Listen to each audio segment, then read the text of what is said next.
आप सभी का स्वागत है मेरे इस चैनल पर। आज मैं आपको न्यूटन की गति के नियम के बारे में बताना चाहूँगा। जैसे कि आप सभी को पता होगा कि न्यूटन का प्रथम नियम जड़त्व का नियम, जड़ विराम, इसमें ये एक ऐसी अवस्था है विरामावस्था में रहना चाहती है और गतिमान उससे गति की अवस्था में रहना चाहती है, बिना किसी अवस्था अन्य अवस्था में परिवर्तन किए।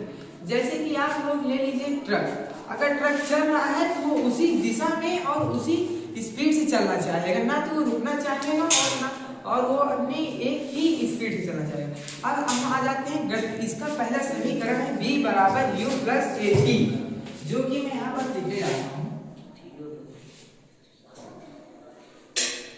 ये गाइस प्रथम नियम है गति के समीकरण।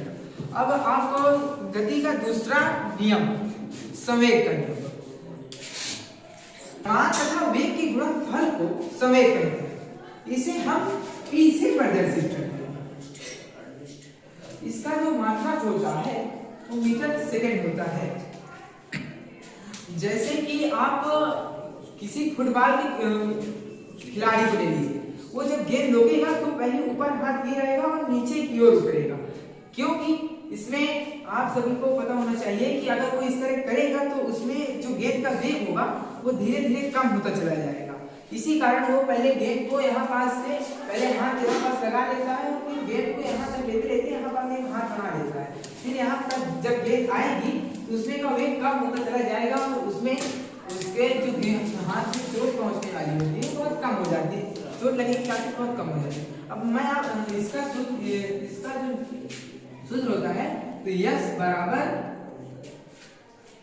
प्लस हाफ बटे 2 eighty square plus UT plus half eighty square. अब हम क्या है तीसरे नियम क्रिया प्रतिक्रिया का। जैसे कि आपको मैं एक सरल परिभाषा देता हूं, आपको किसी ने एक थप्पड़ मारा और आपने भी इसको दूसरा थप्पड़ मार दिया तो इसमें हो जाएगा क्रिया प्रतिक्रिया का नियम। अगर आपने ये स्वाभाविक बात है कि आप अगर कोई मारेगा तो आप भी उसको मारेंगे,